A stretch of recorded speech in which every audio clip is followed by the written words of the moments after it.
Don't listen to the internet. Snowbikes don't cost $20,000 to build. They can cost $20,000. They can cost $100,000. They don't have to be insanely expensive like everyone thinks they need to be. I hear all the time, you gotta have this, you gotta have that, you gotta have. You don't gotta have anything other than a bike and a kit. Everything past that is creature comfort or just makes your day easier. There's a few little things that make it a way better experience, like having your bike running its best and keeping your hands and stuff warm. But other than that, like, you don't need all kinds of new fancy crazy stuff. This video, we're gonna try and prove that. My plan is to build a snow bike for $2,000. Now I think we're gonna do it. This does not include the cost of the bike because the point of the snow bike kit is to use the bike you already have. So for this, we're using my 2017 KTM XCW 250. A 252 stroke works just fine. 300, even better. 500, wicked option. Definitely not needed. 354 stroke, 454 stroke, 500, 525, 530, whatever you got, just use it. Back to the bike, 2017 KTM XCW 250. I bought this bike in 2020, so it is long paid for itself and it's good to go. It already has a smart carb equipped, so that saved me a bunch of money. I just put some super cheap plastic on it to not destroy my good summer plastic that I use for racing. But this is the whole point. We're gonna save money where we can, spend it where we got to, build ourselves a wicked snow bike. So let's run through the parts. Here's our kit. I paid $500 for the kit. It's a 2017 Moto-Trax 129. A Moto-Trax, pretty cool design, but things happened. Parts got overlooked. They didn't get the changes out in time, and they got a bad rap for not being reliable and stuff. But we got all the parts to make it fit and reliable, and we'll go through those as we actually do the work on the bike or on the kit. We have a used, old-style Yeti track. Not my favorite track design, but it fits the budget, and it will fit on the kit. So kit, track, bike, getting there. This is all the parts to fix the kit, and we'll go through those as we're installing them. I'll explain what they all do, but and why we got those. Here's hopefully all the fit kit parts I need to fit the kit on the bike. I bought it off set. It'll fit a KTM. It was on a Yamaha. All right, we got our ski. There's a few little parts we got to change in here to make it work better, and then our snow bike parts. We got a thermostat I got used. I got it with a used intake at the same time. I got some handlebars that I made last year, just out of some old junkers. We got some cheapo handguards I've had sitting on the shelf for too long, and a carb heater, which is key for our two-stroke carbureted snow bike build. I picked up the thermostat, the snow bike intake, and the carb heater all in town for $100 used. The bars I had kicking around forever, so they don't count. It cost me about $40 in fittings. These bars don't work that great. I'm going to build a better set in the future. End up not using the handguards, so they don't count. I'm sure there'll be lots of other little parts and pieces that I'm going to have to add in and that I've forgotten, but this is all the major components to just get the snow bike out and running reliable. You don't need the intake. You don't need a thermostat, especially a KTM that has a factory one. You can just throw the kit on the bike and go try it. I think that's like such a big thing I see all the time. People like, oh, you have to have like 10 different things to be able to go snow biking. No, you need a kit and a bike that runs decent. That's not going to leave you stranded. That's it. You don't need giant foot pegs. You don't need a fancy seat. Like, is it nice because it keeps your hands protected and your butt comfy? Yes, but not needed. So like so many times, like you just got to get out and ride. I can't emphasize this enough. This is kind of why this project is going to be done like this. This is like bare bones, just enough to get going. And we're going to squeak her in for for $2,000. First, you want to move the ski back from the spindle. This is not at all a necessary upgrade for the Moto-Trax kit, but it does help the handling a lot. They found that by moving the ski back, it gives it more stability. It's like adding more caster, like in a car. It makes the ski want to go straight. Right now, I guess they're a little twitchy down the trail, so I opted to do this right from the start. So I really do want the ski to work well. I could have saved a bunch of money and had it not ride as well, but this is a kit I plan to use a lot. We're gonna get this guy installed.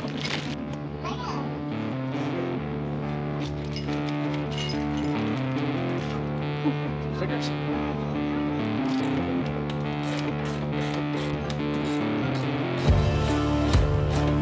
I got this guy out.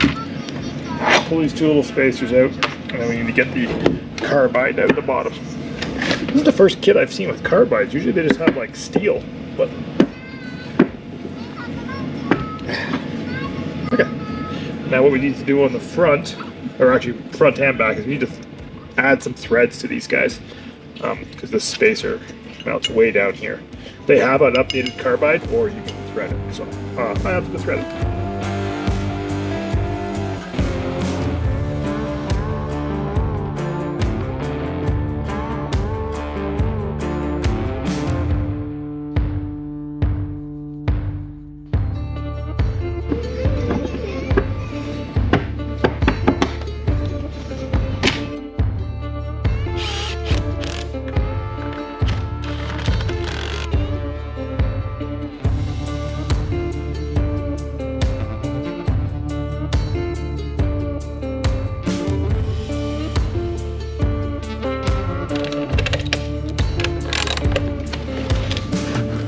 Awkward thing to hold on to, but there we go. Okay, here she is with the other bits and pieces on. It's a bit of a jigsaw. This whole setup is so different than what I'm used to on like a timbersled or a Yeti or something.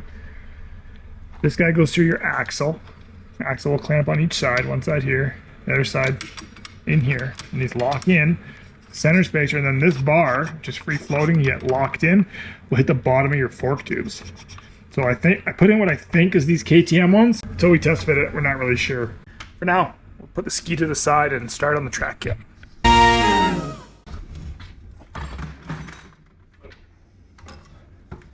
So starting at the rear, I laid out all the update parts and just kind of get an idea of where everything goes and how it works. So these guys are going to replace these gas struts in here. Positively locate the rear axle with a nut and bolt. That way it can't get pushed back. So here's the chain adjuster updates. In here, take this wrench off. In here you can see the difference in the springs. One of the issues with these kits is as the suspension compresses, it has to travel back a lot and it makes the track very tight. So to compensate that, they have this spring in here which lets the rails come forward. There's actually an even better update. You can put a gas shock or an air shock in here to do a better job. And then on an even updated part from that, or even on the new kits, they actually move the suspension mounting locations forward. And then they change the rail design, and that basically gets rid of all that issue. For now, this is a great budget fix to keep this kit working for a while. You can just see the difference in her. She's quite beefy. That update. So up in here where the whole shock system mounts is this guy, and it pivots a little bit on this, but I don't think it was ever supposed to. I'm not exactly sure. But it gives you, they have these, and you can change out this polyurethane, and it actually wears out, they say, in around 100 hours, or if it just starts to get too soft. But you put different densities in here, and that will they'll go in here with the new cross shaft, some spacers and bolts, and that will change the stiffness in which the rails. If you ever seen how Skidoo T-motion system works with their Heim joint in the back, same idea. Lets you have a wide rail system, but it'll handle like a narrow rail snowbike system on the newer stuff. And it lets everything kind of pivot, gives you a great dirt bike-like feel. And then as we move up, here's this wishbone update, which is going to bolt. It's going to replace this front cross shaft. I'm guessing. Going through this at the same time. I've never done one of these. This is the first one I've ever even seen. So it's going to replace this lower shaft in this whole system. And then this is why I want to do everything kind of at once. So it'll mount in here like so, giving these front rails a lot of rigidity in them. So here you can see how much the rails are flexing. This is the big problem with these kits. They derail the tracks. So this wishbone is going to let them stay all in line. And that's all for updates for the kit. Moto-Trax has a lot of other little updates. Chain adjusters. They have different bearings to replace in here. They have some different brake shielding stuff. They have a heavy duty cross shaft in here, but we're gonna leave all that for now. We're just gonna get these updates cranked out and then get her back on the bike, or get her on the bike. Let's get this snow bike built. There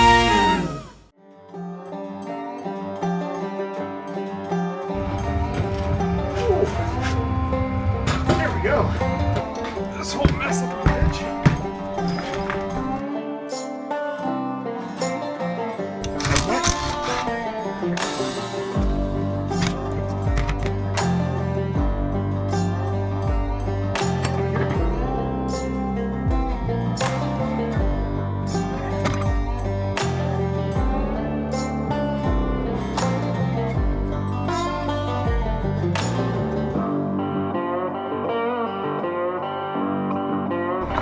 So what I need to do is just clean this little lip right off here. And then this new lip on these guys will go in the rail from the outside instead of having these come in the lip from the inside. So probably just a flat disc or something, just give them a little.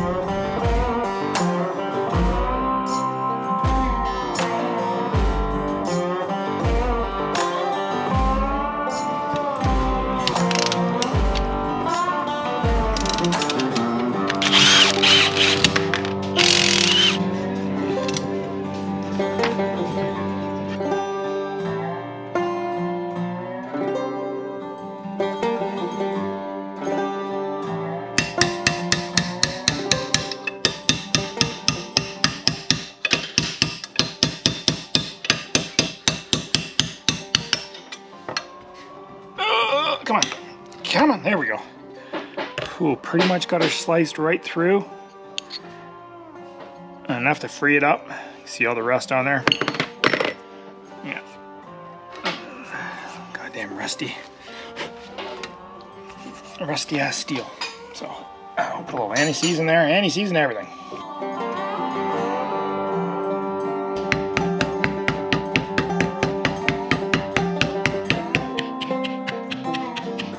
Damn deer bushing finally removed and reinstalled with the plastic one. Go ahead and swap this guy over. This is a clip. Endless snap ring in here, I think. So what's in here? Okay, and this guy should just, oh yeah, slides out. Oh, so the washer comes off. Got this guy out. Whew. Okay. Clean it all up. Don't think this kit ever really got used. It's got like barely wore the coating off there. Like, looks pretty minty on there, because odds are I'll forget to grease it the first time. It's got a little something going on. Washer. And then this Jesus frickin' snap ring. So we're just gonna little anti-seize, put them together, make sure they're tight.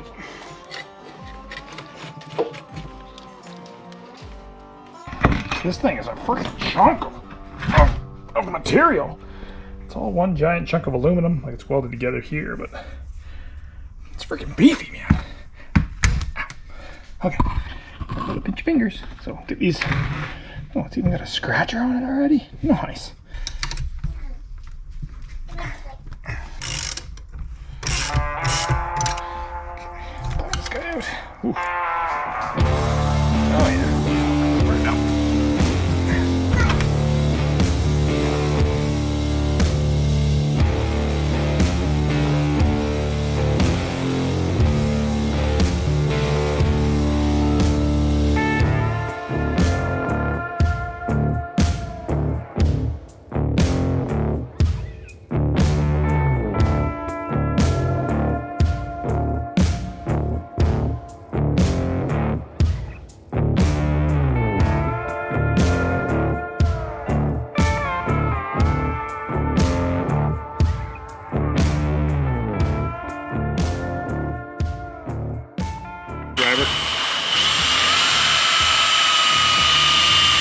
Gonna give her a bunch of those until I got to fit. Oh, it looks real nice. It's too bad I kind of mangled it up putting those clips on. That was probably the easy side. The other side I got to do inside the kit or on that shock. So head over and get to that. Yeah. Can you eat, please?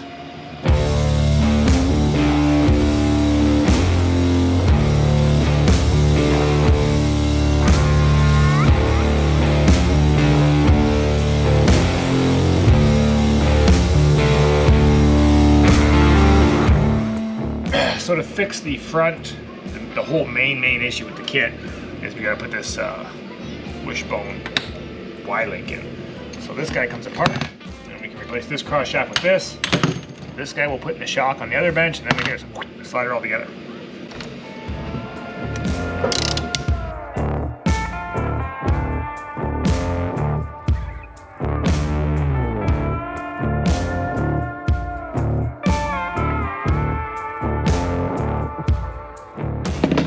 There's that guy.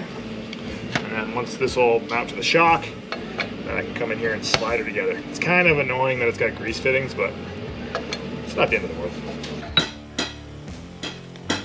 You off. Oh, this guy up. Alright, with all of our kit upgrades completed, it's time to put a track in this tunnel. We're going to cheat. Well, snowbikes are a little easier than sleds, kind of, in a way. Just going to pull this panel off and leave the drive axle all on the chain side. And I can just slide the track on.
The one thing that I'm liking on this Moto-Trax is they've got aluminum panels, just like Timbersled or all the other guys, but they have these metal inserts. Must be stainless, I'm thinking. Looking like stainless, riveted in wherever there's big suspension components. Rear, got these little braces all riveted in. Super clean. And the kit is not super clean, just the instant was super clean. Still dirty. Needs a wash. But all this stuff versus like a Timbersled. This is an older mountain horse, but an Arrow or a Riot's the same idea. There's, if you can see it here, there's no like reinforcements anywhere. See this front scissor arm? You can see it all in here, and there's just nothing. Now, like maybe you don't actually need it. These break a little bit, but this is you know, that probably gets the job done. But I don't know, it's just a nice little touch. At this point, we're gonna I can just leave it on its side. Try and drop the suspension in sideways and get a couple bolts in her.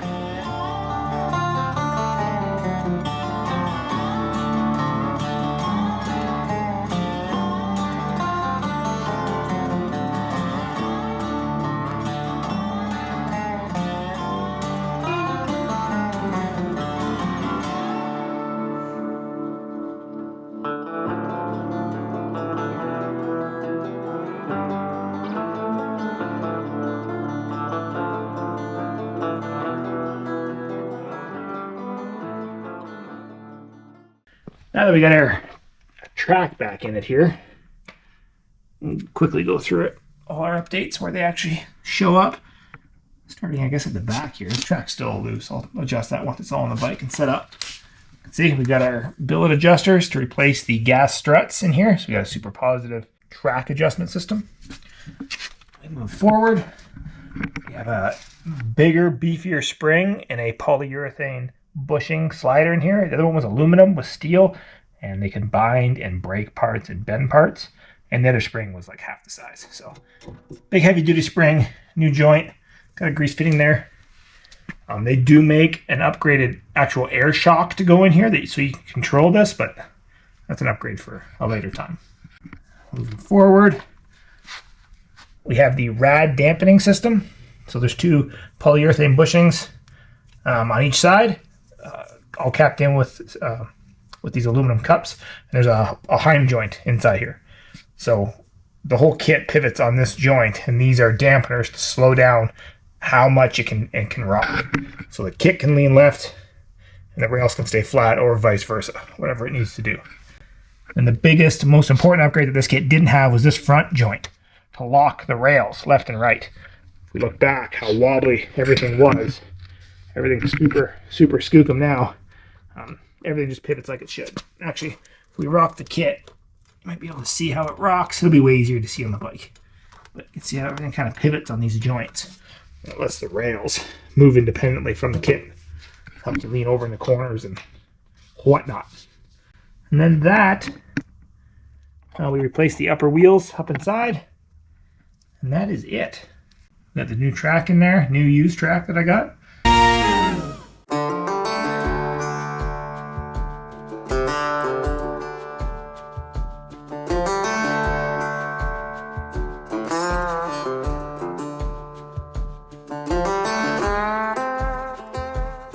We've got the bulk of the bike stripped down here. Front wheel off. It's pretty basic. Swing arm, shock, everything out of the back. I'll have to come in later once I get the kit on and pull the carb boot and stuff out. But I'll do that stuff a little bit later. Right now we're ready to put the kit on, and here's what we don't really need. Fork guards, got the rear brake assembly, rear shock, guards and stuff, kickstand, swing arm, rear shock. All I really need is the front axle and the swing arm pivot bolt. And we can go ahead and put those two together.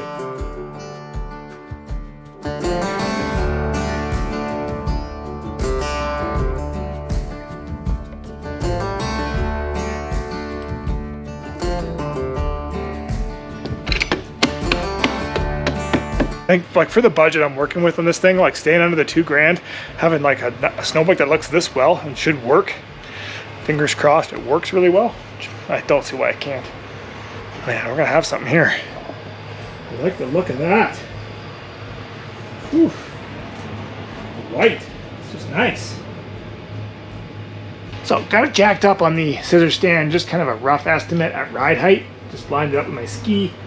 This way I can have a look at where this strut rod's going to be at. This isn't going to work at the moment, so that's pretty inconvenient. Hopefully we can get her fixed.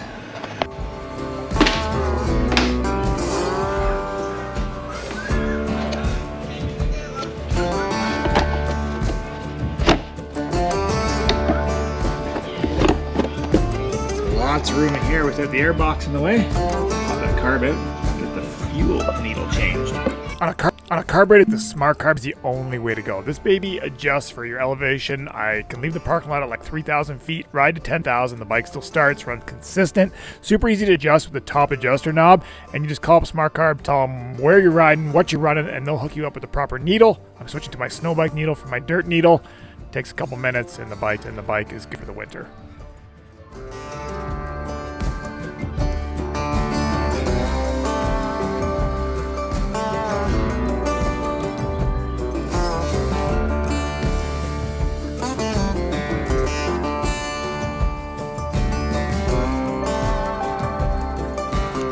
Let's get the seat and a tank and drain the coolant system, and we get the thermostat in.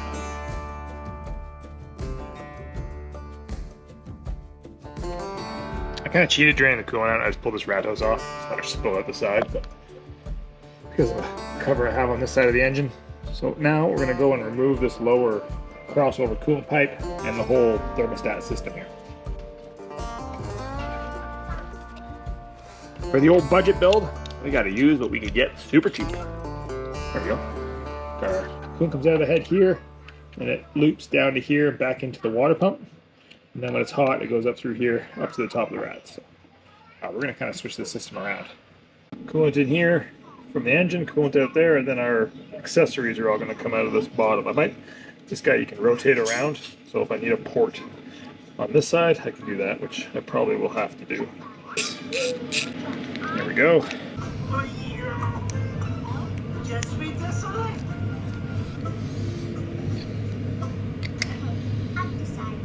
Pop that guy off so it can get switched over. And then our coolant hose out of engine goes on. And there's the comparison. There's our stock thermostat versus the billet one that we're going to run.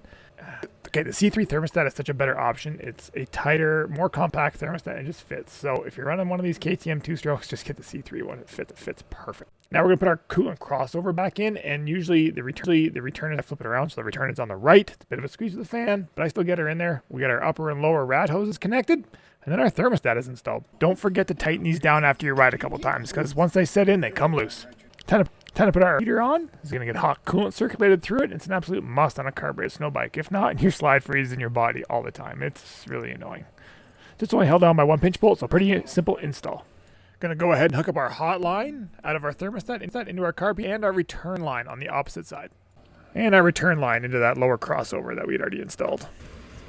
Okay, next up is the handlebars. Strip these guys off real quick. Oof, dirt.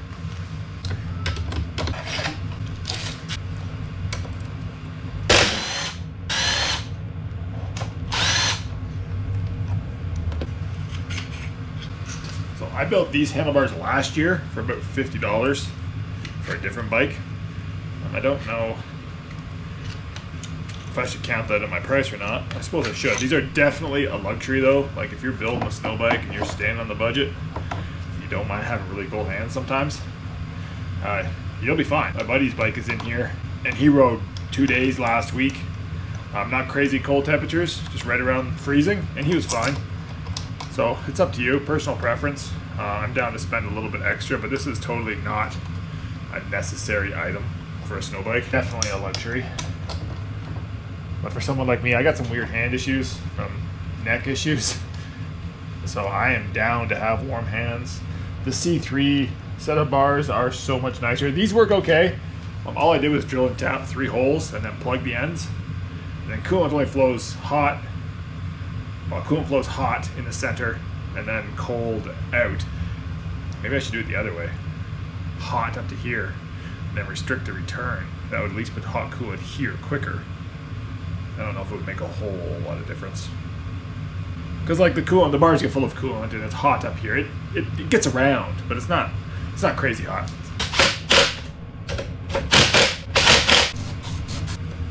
Still have to get my brake system hooked up, but heated bars are on. Just gotta do a bit of plumbing.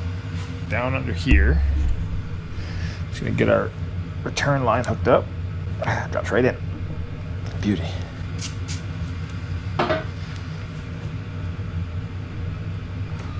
See a lot of comments like, what if you break a line or something? I run a shark bite in my system only because I cut one of these lines too short years ago. There's an extra one I had kicking around.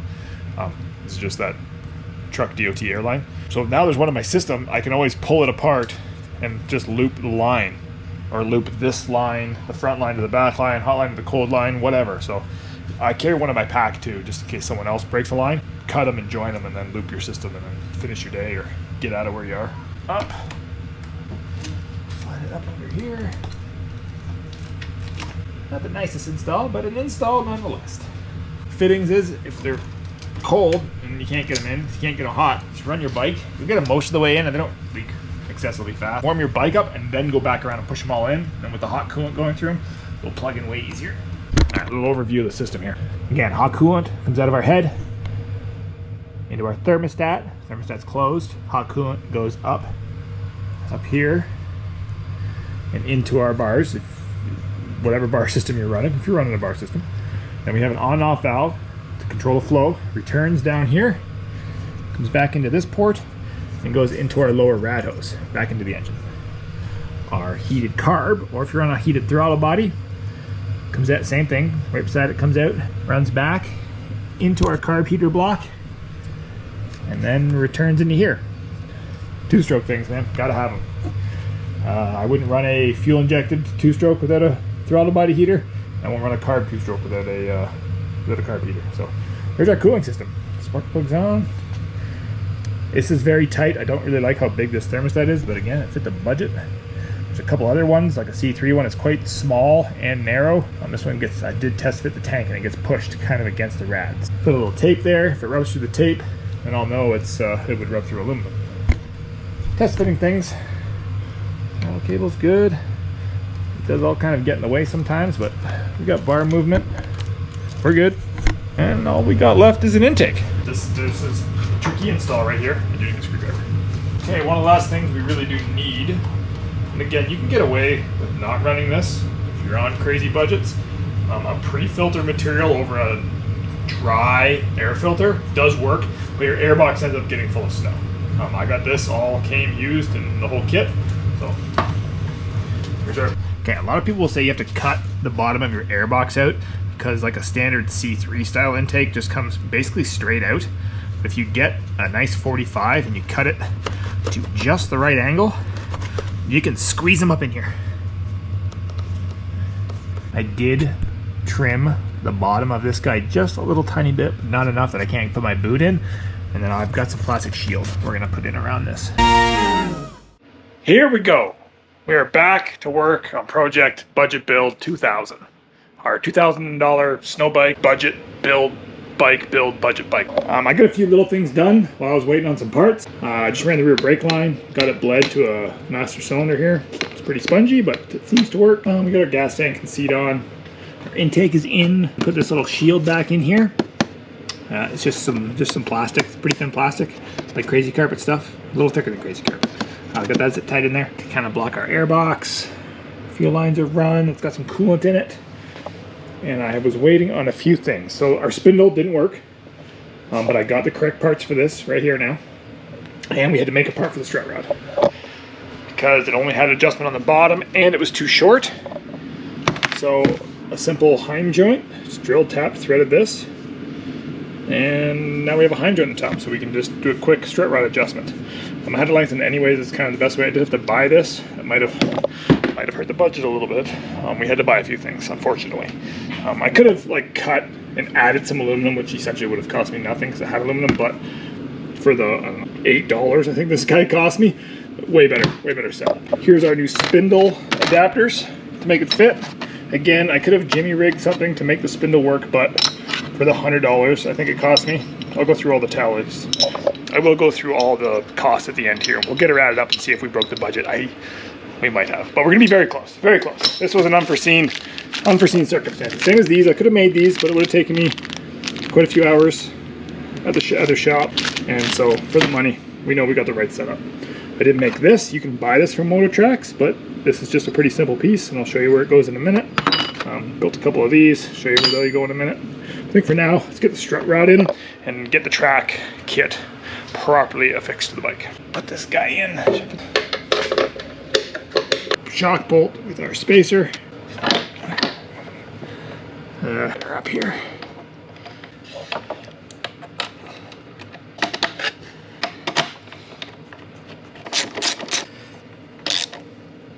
Top bolt in. Actually, our lower bolts are part of our chain slider system, so I'm just gonna run them in halfway until we get our chain on. And we're just gonna slide this guy over until it locks in on this side, like so. We have our super long bolt. Just gonna put a little bit of anti-seize on. I put way too much on. It's okay. Bolt goes in, spacer goes in. And this bolt threads into this spacer, ties the whole thing together. Just like so. You just tighten that up like a normal front axle. And then this side is locked in. It's all spacer locked, just like your normal front axle. This side floats. So we want to make sure we'll have to compress our forks just like a dirt bike. It's important to align your forks on this kit, as the forks aren't clamp rigid like all the other kits. So we'll just compress the forks a bit and tighten this side down later. So that piece I had mentioned earlier on the bench that I had made, it just keeps the spindle from flipping forward because there's no positive way originally on these kits to do that. Part you can buy, but I made it. It's pretty simple, and it just clamps to your brake caliper bracket. And that's our ski spindle setup. I like it. It's simple. It works. I'm here for it. Let's give everybody the rundown on what it costs.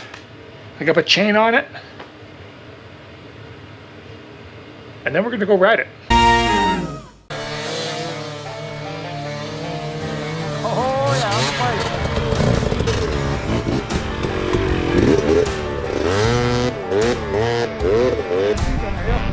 It's only a 250. That's crazy.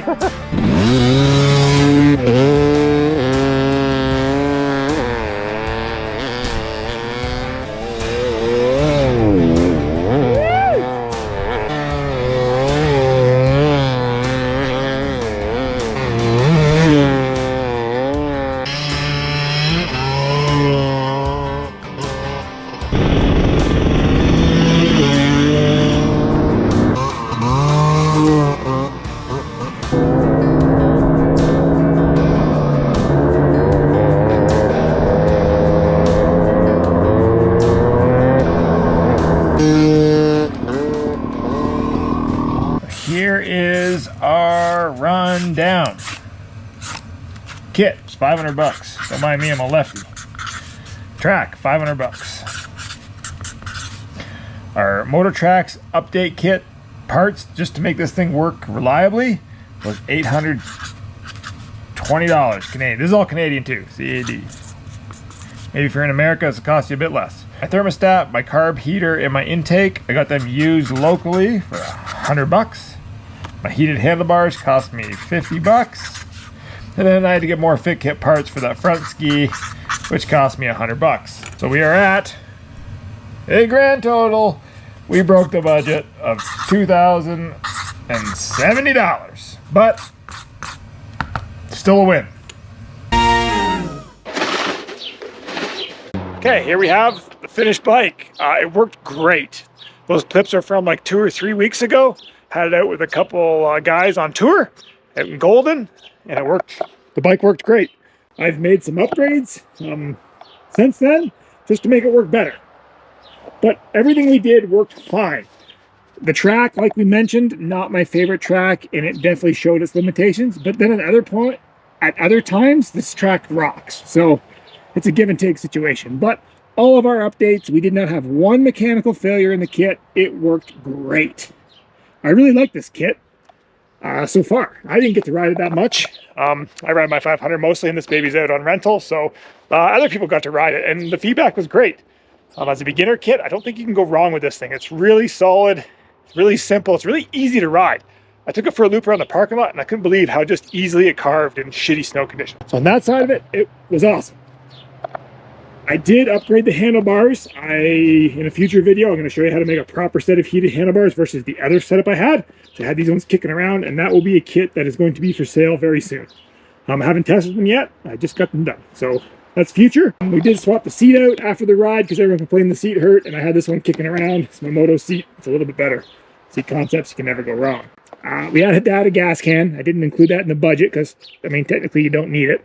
But this is just an old Skidoo, like, Rev gas can. Ratchet strapped on.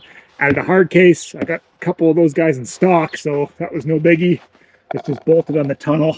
4 bolts. There we go. What else did we do? We put a snow shield in front of the pipe, keep the pipe hot. And the biggest thing we did is we changed the ski. That was probably the biggest flaw to the kit. The ski worked great in average conditions, meadows, general carving, but on a really extreme side hill, it just had it wouldn't hold on a steep side hill. And it didn't like to pop out of the snow. If you dove it in hard, it would just stay dove. So I've since swapped to a Yeti ski that my neighbor had, and I haven't tried it yet, but I know Yeti skis are awesome, so I can't see how it won't hurt, or how it's not going to work. Back in the shop for a second, just to compare these skis. So this is the Moto-Trax ski. You can see the surface area on the front. It's got this big keel that wraps all the way around. It's not overly wide. It's actually quite narrow. It does work good on hardpack. Here's the Yeti ski. You can just see this monstrous scoop that just pops this thing right out of the snow. It's got a little tiny keel in the center, and it's a I can't pronounce it, but it gets tighter, so it actually creates like a snow tunnel effect, and it picks itself up very quickly out of the snow, whereas this tends to just dive. So if you're riding like on the trail, the ski was fine. I think in a super aggressive corner it would wash out. It was a good kind of starter ski. We quickly realized that we had to upgrade the ski. So this is the same ski that's on the kit. This is a Yeti ski. It's Yeti, same as the other ski, and this is going to work much better, much better on the Moto-Trax kit. So I reckon that ski should work pretty good. Another bonus of this kit as a starter kit is it's really low. And it come in at 30, where are we at here? 39, 38, 39 inches. You can obviously put a lower seat, get this thing down to like 37 or so, but it makes it super easy to get onto, and it's just such an awesome starter, but it's really overall a great kit. I think as a budget built kit, there's a few other options. You can go with a timbersled, mountain horse, even the older Arrows, an early Yeti, which you can make quite low, or the Moto-Trax kit. Really happy with it. We're going to keep running her in the fleet. So if you want to come out and ride this thing, I'm in the Calgary area. If you can get here or you are here, send me a DM. We'll meet up and we'll go ride. Other than that, thanks for watching, and we'll catch you on the next one.